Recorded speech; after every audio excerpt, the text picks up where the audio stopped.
Gepleýär Azatlyk Radiosu mikrofon öňünde Merdan Sariýew. Türkmenistan 1 milyon tonnadan gowrak paxta hasylynyň ýygnalandygyny aýdýar. Duşenbe günü geçirilen Ministrler Kabinetiniň mejlisinde berilen maglumata görä, ýurt boýunça paxta taýýarlamak baradaky şertnamalaryň borçnama şuň üçin 95% ýerine ýetirilipdir. Ýatlatsak Türkmenistanda bu ýyl resmi maglumata görä 545 000 hektar ýere gowuça ekildi we 1 milyon 50 000 tonna paxta hasylyny almak planlaşdyrylýar. Dünkü mejlisiň dowamında Prezident Gurbanuly Berdimuhammedow meýdanlarda galan paxtany çalt ýygnamak üçin bar bolan feristeleri goşmaça jemlemegi tawsyrdy. Mundan öň has dogrusu 20-nji oktýabrda geçirilen hökümet maslahatynda Berdimuhammedow paxta ýygymynyň gowuny ja derejede gurulmaýandygyny aýdyp, ýygym möhsüminiň guruluşyna nägilelik bildiripdi. Azatlyk Radiosynyň hökümeti ýakyn çeşmesi maslahatyň ýygyny beren maglumatynda mundan weýlak ýurdun ähli künjeklerinde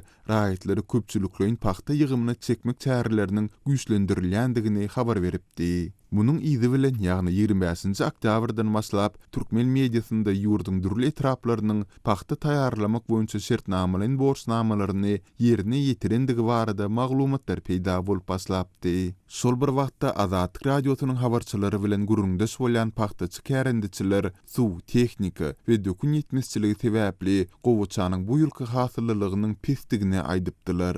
Galyp ertede halkary hukuk goraýjy guramalar Türkmenistanda raýatlaryň paxta ýygymyna mejburi çekilmegini tanqid edip gelýärler. Garaşsyz çeşmelerde Sultanda Azatlyk Radiosunda bu ýylky paxta möhsüminde büdjet işgärleriniň paxta meýdanlaryna mejburi çekilýändigi barada ýygyderli habar berildi. Döwlet eýçiligindäki maglumat terişdelerinde paxta möhsüminde mejburi zähmetiň ulanylmagy barada ýagşydan ýamandan kelam agyzy gurrun edilmeýär. Muňa derek dün, ýagny 5-nji noýabrda geçirilen mejlisde türkmen resmileri daýhanlaryň paxta ýygymyna uly höwes bilen gatnaşandygyny öňe sürdiler.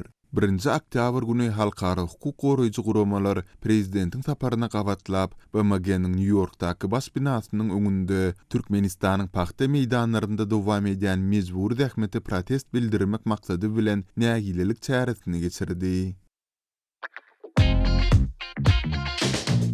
Türkmenistandan Azatlyk Radiosynyň azathabar.com web saýtyna Sayfon 3 proxy ulgama arkaly howpsuz ýagdaýda girip bilersiňiz. Sayfon 3 siziň internetdäki şahsiýetiňiziň gizlinligini ýokary derejede üçin etýär. Türkmenistandan her günde Sayfon 3 arkaly 1,5 milyon gezek peýdalanylyp petiklenen saýtlary girilýär.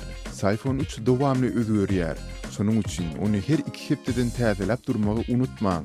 Azatlyk Radiosyny Sayfon 3 bilen howpsuz ýagdaýda ýydarlar. Gepleýär Azatlyk Radiosy. Eferde maksat Ataýew bilen habarlar gündeligi. Türkmenistanyň Belgarkim promy halkara arbitraj suduny bermegi mümkin. 5-nji noýabrda Türkmenistanyň prezidenti Gurbanuly Berdimuhammedow käbir ýokary wezipeli hökümet resmiýetleri bilen video şekilde iş maslahatyny geçirdi. Onuň dowamyny prezident Türkmen Himya döwlet konserniniň işine hususan garlyk dagmagdan baýlaşdyrjy toplumnaky pes önümçüligi nägilelik bildirdi. Prezident ýurdun senagat pudugyny gödäwçilik edýän vice-premier Kerim Durdumradow bu toplumyň işi bilen baglanyşykly meseleleri oňyn çözmek üçin halkara arbitraja degişli resmiýnamalary taýýarlamagy we ýollamagy tawşyrdy diýip Türkmen döwlet habar gullugy ýazýar. Garlykdaky dagmagdan baýlaşdyrjy toplumy Belarusyň Belgarhimprom açyk paýdarlar jemgyýeti gurupdy. Guruluşy bellenen möhletden udagy çeken toplumyň 2017-nji ýylyň mart aýyna geçirilen açylyş dabarasyna Türkmenistanyň prezidenti Gurbanuly Berdimuhammedow we Belarusyň prezidenti Aleksandr Lukashenko gatnaşdy. Türkmen Himya döwlet konserni we Belgarhimprom açyk paýdarlar jemgyýeti bu kombinaty gurmak baradaky şertnama 2009-njy ýylda gol çökipdi. Onuň guruluşyny 2010-njy ýylda girişildi. Karhananyň ulanylmagy berilmeli möhleti bir näçegedek ýyla süýşürildi. Bunun bilen baglylykda taraplar ýeri gelene birege aýyplady. 2016-njy ýylyň sentýabr aýynda Minsk bu toplumyň guruluşy bilen baglylykda Aşgabaty maliýe bökdönçlüklerini döretmekde aýyplady. Şonu Belarusyň Milli Ýygnynyň Respublika Geňeşiniň başlygy Türkmenistanyň Belarusdaky elçisi bilen duşup Aşgabatyň garlykda gurulýan zawod boýunça öz üstüne alan maliýe borçlaryny ýerine ýetirmediginden özleriniň ýynjylyksyz bolýanlyklaryny ma'lum edipdi. 2016-njy ýylyň oktýabr aýynda bolsa Türkmenistanyň Daşary işler ministrligi Belarusyň Belgarhimprom kompaniýasynyň ulalaşyklary boýunça öz borçnamalaryny ýerine ýetirmeýändigini aladylanma bildirdi. Şonu türkmen tarapy 3 meseleni golgudy. Ýagny kombinatyň binýadyna aýry başga obyektleriň gurulşynyň gijikdirilmegi, kombinaty degişli bahasy bir näçe million dollara barabar bolan enjamlaryň wagtyny oturdurulmadygy hemde deskalaryň gurulşyny zähmet çeken türkmen gurulşçylarynyň aýlyklarynyň wagtyny tölenmezligi boýunça türkmen tarapy Belarusa öz aladalaryny beýan etdi. Häzirki wagtda Türkmenistanyň anyk haýsy mesele boýunça Belgarchimpromy suwda bermäge taýýarlanýanlygy ma'lum näl. Ýöne hakykatdan bu kärhananyň işi girdilmeli möhleti ilk başda meýilleşdirilen seneden ýa-da süýşürilipdi. Galibertede 2016-njy ýylyň oktyabr aýynda türkmen tarapynyň enjamlary boýunça eden talabynyň wagtyna ýerine ýetirilip ýetirilmänligi nämälimligini galýar. Türkmenistan önümçilik kuwaty 1 million 400 000 tonna barabar bolan kali zawodyny işe girdirmek bilen Hytaýa we Hindistana ýylda 1 million 200 000 tonna dökün eksport etmegi maksat edinipdi. Ýöne Türkmen neşriniň Türkmenistanyň statistika baradaky döwlet komitetiniň maglumatlaryna salgylanyp 6-njy noýabrda ýazmagyna görä 2018-nji ýylyň ýanwar-sentýabr aralygynda bu kärhanada jemi 24.200 tonnalyk kali dökünü öndürildi. Bu görkezüji zawodyň göz öňünde tutulan ýyllyk örümçilik kuwatynyň takminan 2%-ne barabar bolýar. Ýatlasyk 2017-nji ýylyň may aýynda bu kombinatyň umumy kuwatynyň diňe 7 götürümden peýdalanýanlygy barada maglumatlar peýda bolupdy. 2018-nji ýylyň may aýynda Türkmenistanyň döwlet medeniýeti bu zawodyň gurulşy bilen baglylykda Belarus tarapynyň hünärmenleriniň şertnama boýunça ýerine ýetirilmeli işleri dogly berja etmänliginiň ýüze çykarylanyny habar berdi. Şonun 2 ay geçenden soň Belarusyň media serişdeleri ýurdun döwlet bankyna salgylanyp, Türkmenistanyň Belarusyň öňündäki möhleti geçen bergisiniň 40 million töweregi dollara ýetendigini habar berdi. Garlykdaky kombinat üçin Türkmenistanyň döwlet gaznasyndan 1 milliard dollardan gowrak maliýe serişdesi karşylandy. Gepleýär Azatlyk Radiosy. Siz habarlar gündeligimizi dinleýärsiňiz. Gepleşigi men Gözel Hudaýberdiýewa dowam etdirýärin. Aşgabatyň ýaşaýjylary paxta ýagyny satyn almak üçin daňdan dukanlaryň açylýan wagtyndan bir näçe sagat öň nowatlara düzülýärler. Azatlyk Radiosynyň Aşgabatdaky habarçysynyň sözlerine görä paxta ýagy paýtagtyň döwlet dukanlarynda 28-nji oktýabrdan bäri satýa çykarylmaýar. Muňa garamazdan döwlet dukanlarynyň öňündäki nowatlar daňdan başlanýar. Habarçylarymyz şu günler Aşgabatyň parahat 1, 2, 3, 4 etrapçylarynyň döwlet dukanlarynyň ençemesine aýlanyp gördüler. Diňe bir parahat 2 mikrorayonyň özünde döwlete degişli 3-4 sany adyk dukany bar. Olaryň eklisiniň öňünde daňdan sagat 5-te adamlar köpçülik bolup nowata durýarlar. Käbirler dukanlaryň açylmagyna garaşyp bu ýerde düşek ýazyp oturýarlar diýip Azatlyň habarçylarynyň biri 5-nji noýabrda habar berdi. Onuň sözlerine görä bu nowatlara adamlar ahal markaly ýagy satyn almak tamaty bilen düzülýärler. Ýagyň şol gün satywda bolup bolmajagy diňe dukan açylan soň belli bolýar. Aşgabatyň döwletiň garamagyndaky dukanlarynyň käbiri irtagy 8-de, beýlekleri 9-da açylýar. Aşgabatyň döwlet dukanlarynda satylýan azyk önümleriniň şol sandy paxta ýagynyň bahasy resmi taýdan kesgitlenýär we bazardaky nyrkdan esli ardan bolýar. Paýtagtyň golaýyndaky ahal ýag zawodynyň öndürýän bu ýagynyň şu günki bahasy 3 manat 40 teňe. Emma ol bu nyrkdan satywda ýok. Ahal ýagyny direk döwlet dukanlarynda Bayram Aliýanyň ýag zawodynyň öndürýän ak paxta atly ýagyny satýarlar. Ony getiren gabyňa guýup berýärler. Sebäbi ol 200 litrlik demir çeleklerde getirilýär. Onun 1 litriniň bahasy hem 3 manat 40 teňe. Emma ony satyn almagy höwesçiň az bolýar. Sebäbi onuň hili gatypes, ony öýde ýakmaly bolýar diýip habarçymyz gurrun berdi. Onuň sözlerine görä Aşgabatda bu ýagy paýtagtyň töweregindäki owalardan gelýän ýaşaýjylar satyn alýarlar. Sebäbi olaryň ýaşaýan ýerlerinde bu ýag hem satylmaýar. Azatlyň Türkmenistandaky çeşmeleri ýurtda paxta çygydynyň ýag öndürýän bir näçe kärhananyň bardygyny, emma olaryň arasynda ahal zawodynyň önüminiň hiliniň has ganimet hasaplanýanlygyny, sebäbi diňe bu zawodyň täze enjamlarda işleýänligini belleýärler. Şol buraqtyň özünde de Aşgabatyň dukanlarynda, supermarketlerinde we bazarlarynda daşary ýurtda öndürilen ösümlik ýagynyň dürli görnüşleri alyjylara hödürlenýär. Emma bir näçesi gymmat bahadan käbir hususy dukanlarda ahal ýagy hem duş gelýär. Hususy dukanlardan ahal ýagyny 11 manatdan tapyp bolýar. Ony ogryn satýarlar. Orsetden getirilen günewakar ýagy 13 manatdan, mekkejeben ýagy 20 manatdan, zeytun ýagy ýarym litrligi 49 manatdan satylýar. Emma bu köpçüligiň alaryndan gymmat bolýar diýip habarçymyz belledi. Onuň sözlerine görä, ýylyň başyndan bäri ösümlik ýagynyň bahasy ýurtda ortaça 80% ýokurlandy. Türkmenistanda ortaça aýlyk 715 manada barabar. Ýurtda unyň, çöregiň, şekeriň we paxta ýagynyň gytçylygynyň emele gelmegine bir ýyla golay wagt boldy. Häkimetler we ýerli habar beriş serişdeleri iladyň ýüzüýüz bolýan bu kynçylyklaryny agdamaýarlar. Azatlyk Radiosu Telegramda. Bizi Azatlyk Radiosu sözü bilen tap bilersiňiz. Azatlyk Radiosu arkaly öz maglumatlaryňyzy ýyla ýetirmekçimi? Biz bilen Telegram arkaly ýagny goşmak belgisi 420 724 168 983 we goşmak belgisi 420 773 797 383 telefon belgileri bilen habarlaşyň. Biz siziň şahsiýetiňizin gizlin saklanjakdygyna kepillik etýäris. Gipleyer Azatlyk Radiosu. Eferde maksat Ataýew bilen habarlar gündeligi. Agyr atletika boýunça dünýä çempionatyna 4 Türkmenistanly türgeniň kadadan çykma gatnaşdyrylmagy ýarşyň düzgünnametyna gabat gelmeýär. Sport habarlaryny çap edýän Inside the Games neşriniň ýazmagyna görä, Aşgabatda geçirilýän agyr atletika boýunça dünýä çempionatyna öýesi Türkmenistandan 4 türgeniň ýarşlary kadadan çykma goşmaçylaryň hataryna gatnaşdyrylmagy Halkara Agyr Atletika Federasiýasynyň düzgünnametyna gabat gelmeýär. Halkara Agyr Atletika Federasiýasynyň dolandyrjy geňeşi jedelli ses bilen öýesi Türkmenistandan ýarşa gatnaşmagy hukugy bolmadyk agyr atletikaçylaryň oňa gatnaşmagyna ruhsat berýär diýip neşir ýazýar. Bu habarlar barada Türkmenistanyň sport resmiýetleri degişli maglumatlar bilen çykyş etmeýär. Ýarşyň şertlerine görä dünýä çempionatyna gatnaşýan türgenler 2018-nji ýylyň dowamyna özleriniň nire dedikleri, ýagny ýaşaýan we ýerleşýän ýerleri barada antidoping dolandyryş ulgamyna ýergiderli hasaba durup belligi alınmalydy.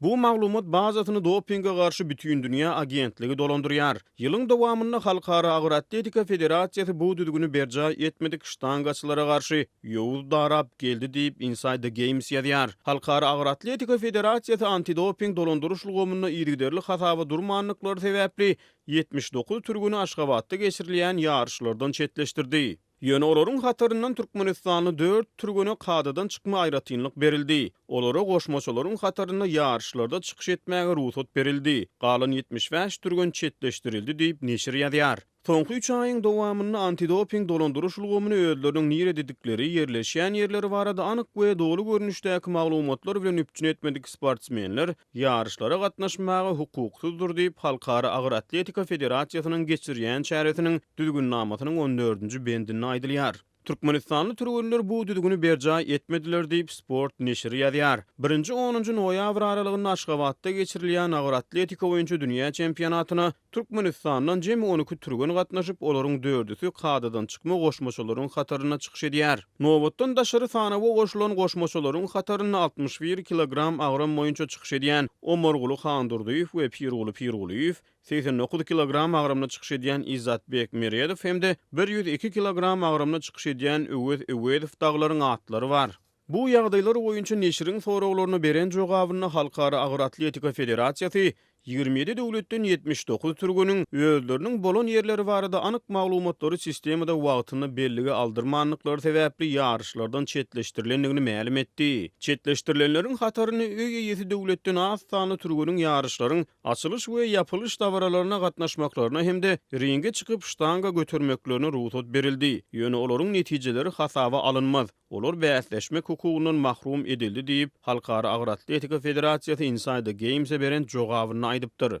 Dünýä çempionatynyň resmi web sahypasynda bu ýarşlara 100 goloý döwletden 800 goloý türgeniň gatnaşýany habar berilýär. Media wekillerini we beýlekleri goşunyny jemi sany 1300 goloýlayan mehmany 500 sany yerli meýletinçi ýol beretlik edýär. Türkmen häkimetleri meýletinçileriň her haýsysyna öz jübülerinden 900 manada goloý çykdy jetdirip görüýtel we satyn aldyrdy. Galbertede ýarşyň açylyş we ýapylyş dawrasyna degişli taýýarlyk işleri üçin 14-15 miň goloý adamy 20-nji oktýabrdan bäri mecburi çärelere çekdi. 1-nji 2-nji noýabr günleri raýatlaryň Aşgabatdaky hereket mümkinçiliklerini çäklendirdi.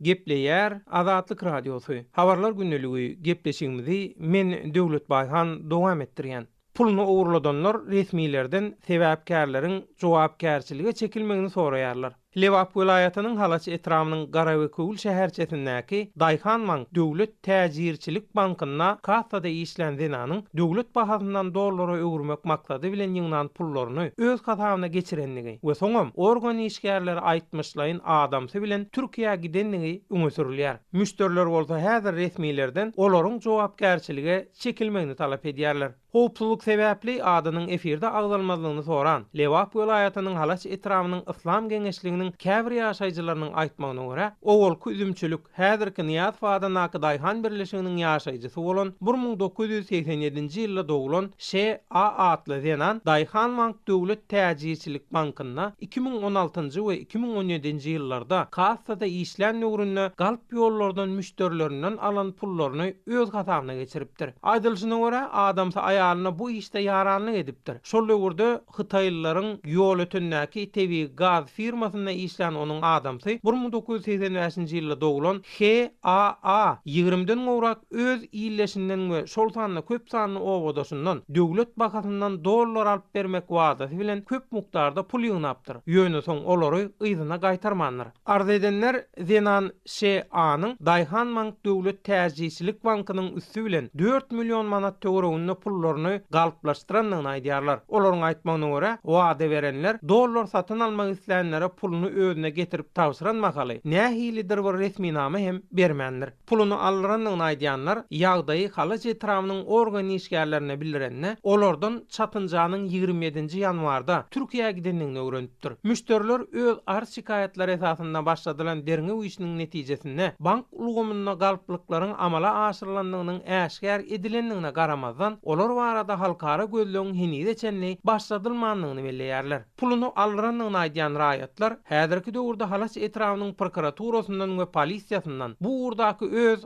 arz şikayetlaryna bizden narazy bolsaňyz barıň Türkiýeden tapyp getiriň olary. Biz ondan soň bu ýerde jenaýat işini gowulgaly. Olar Türkiýede bolsa, biz nämet biler görnüşini kanagatlanarly jogap alyp bilmeýänligini öňe sürýärler. Olar Zenanyň Ş.G. adly kakasynyň owal süýt önümleri kombinatynyň başlygy bolup işlänigi üçin halkyň arasynda täsirli maşgalalardan hasaplanýanlygyny we hut şeýle sebäpden bu işiň üstüniň yapylmagy synaşylýanlygyny taýýarlar. Ýere gelende bellesek, aýplanýan çatynja şahsy maglumatlary Azatlyk radiosunda jikmejik görnüşünde dolu bardygyna garamazdan olaryň hem pikiri alınmanlygy sebäpli efirde agzalmazlyk kararyna gelindi. Sözü jemlesek, müşterileriň arz şikaýaty barada Daýhan Bank Döwlet Täjiçilik Bankynyň resmiýetlerinden we galy bersede yerli häkimiýetlerden nähilidir bir maglumat ýa-da garaýyş öwrenmek Azatlyk radiosuna başartmady.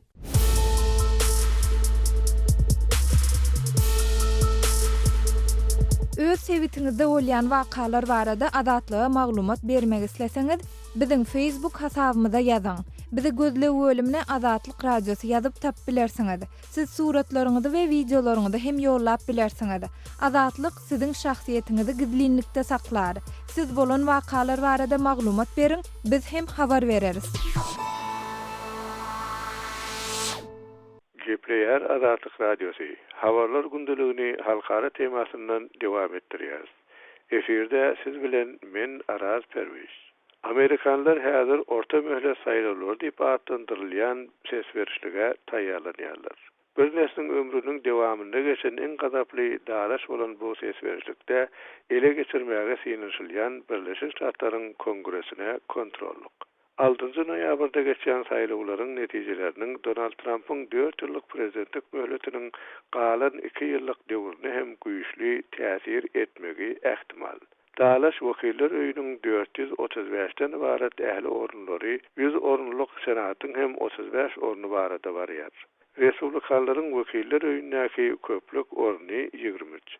Olar senat hem diňe bir orun artykmaçlyk bilen kontrollyk edýärler. Bu ýagdaýy nazara alanyňda köp pikir soraşlyklaryň görkezmegine görä, demokratlaryň ağzyndan Wakillar öýüne kontrollygy ele geçirmek mümkinçiligi gaty ýokary. 4-nji noýabrda Washington Post gazetesi bilen ABC telekanaly tarapyndan ýere ýetirilen milli pikir soraşlygyň görkezmegine görä, hasaba alynan saýlawçylaryň 50% Wakillar öýü üçin demokratlaryň kandidatlaryny ileri tutýar. Respublikanlaryň bolsa 43%. Birleşik Ştatlarda orta möhlet saýlawlarda ses bermäge gatnaşýanlaryň sany köplenç esasy saýlawlardan azrak bolýar. Ýöne saýlaw merkezleri açylmadan öň köp ştatlarda öňünden ses berýänleriň sanynyň ýokary derejelere ýetmegi dürli meselelerin ilkinji nowbatda Trumpyň prezidentliginiň Amerikan saýlawçylaryny näme derejede gyzyklandyrýandygyny görkezdi. Florida Uniwersitetiniň professory Michael McDonald'ın toplan maglumaty boýunça köp ştatlarda öňünden ses berenleriň sanynyň artmagy 2 noýabra çelli 28,5 milyon adamyň eýem ses berendigini aňladýar. Tutuşluğuna alanında saýlaw kampaniýasy ýyllar boyu görülmedik derejede gazaply geçdi. Bir tarapdan Amerikan ykdysadyety güýçli ösýär, 2 noýabrda çykarylan raporta görä, işsizlik derejesi häzir 3,7%. Maglumatlarda aýdylmagyna görä ýyllyk ykdysady ösüş derejesi 3-nji kwartalda 3,5% bolupdyr.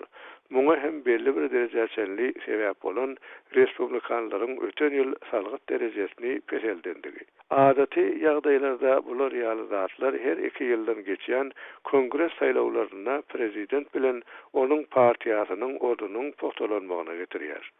Üstümüzdäki ýaly bu saýlawlar prezidentiň 4 ýyllyk möhletiniň ýaryna gabat gelse, oňa orta möhlet saýlawlar diýilýär. Ýöne Trumpyň syýasy we sosial meselelere berk çebeleşmegi, respublikanlaryň güýçli ykdysadyety öz gazanylary edip görkezmek mümkinçiligini çäklendirdi. Gepler Azatlyk Radiosu. Eferde habarlar gündeligi bilen men Şaýmerdan Ulmurady kabuldan. Awgan meselesiniň çözgüdi boýunça Moskwada maslahat geçirilýär. Maslahata Awganistanyň parahatçylyk boýunça ýokary geňeşiniň agzalary hem gatnaşýarlar. Ýöne Moskwada geçiriljek ýygynaga Awganistanyň resmi wekiliýeti gatnaşmaýar.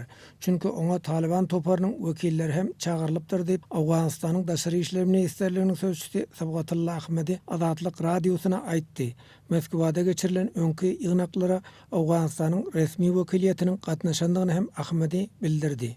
Sebebi Moskwada geçirilen öňkü maslahat diplomatikdi. Özbaşdak ýurtlaryň wekilleri oňa gatnaşypdy. Bu saparky ýygnaga bir toparyň wekilleri, ýagny Taliban söwüşçileriniň wekilleri çağırlypdyr. Emma Moskwada geçiriljek ýygnakda Talibanyň Awgan hökümeti bilen özara ylalaşyk boýunça gönü gepleşik geçirmäge razy bolsa, ony biz garşy alýar. Eger Taliban topary Moskwa sammitinden soňra da Awgan hökümeti bilen gepleşik geçirmäge meýilli bolmasa, onda bu toparyň niýetiniň bozukdygy Awgan halkyna äşkär bolar diýip Awganistanyň Daşary işler ministrliginiň medpugat wekili Sabgatullah Ahmedi Azatlyk Radiosyna gurrun berdi. در این نشست از یک گروه دعوت شده، بنابراین ما شرکت نمی‌کنیم، اما با مقامات روسیه به تفاهم رسیدیم. Ma'lum bolýaly, Moskwada geçiriljek maslahata Awganistanda parahatçylyk boýunça ýokary geňeşiň wekilleri gatnaşýar. Parahatçylyk boýunça ýokary geňeş özbaşdak idara hasaplanýar. Şo sebäpden Awganistanda asudalyk boýunça her bir hereketi parahatçylyk boýunça ýokary geňeşiň goldaýandygyny parahatçylyk boýunça ýokary geňeşiň sözçüsi Seýid Ihsan Tahiri aýdýar. Moskwada geçiriljek maslahat hem parahatçylyk boýunça ýokary geňeşiň garşy alýandygyny Tahiri ma'lum edýär. از هر حرکت پروسه صلح تصویب بخشه و به مثابه سفیران صلح Awganistanyň halkara hyzmatdaşlary Moskwa sammitine gatnaşmaýar. Awgan meselesi boýunça Günbatar bilen Orsiýetiň arasynda lalaşmazlyklar bar. Şonuň üçin Awganistanyň resmi wekiliýetiniň Moskwa ýygnagyna gatnaşmazlygy dogry bir karardyr diýip bilermenler aýdýarlar. Siýasy synçy Muhammed Yunus Pekurun Azatlyk Radiosyna aýdyşyça, Awgan meselesi boýunça Amerikanyň Birleşen Ştatlary bilen Orsiýetiň arasynda bäsleşik bardyr. Moskwa maslahatyny Amerikanyň Birleşen Ştatlary bilen NATO ýarallygy täsirli hasaplamýar. Moskwa öz bähbidi üçin bu maslahaty geçirýär.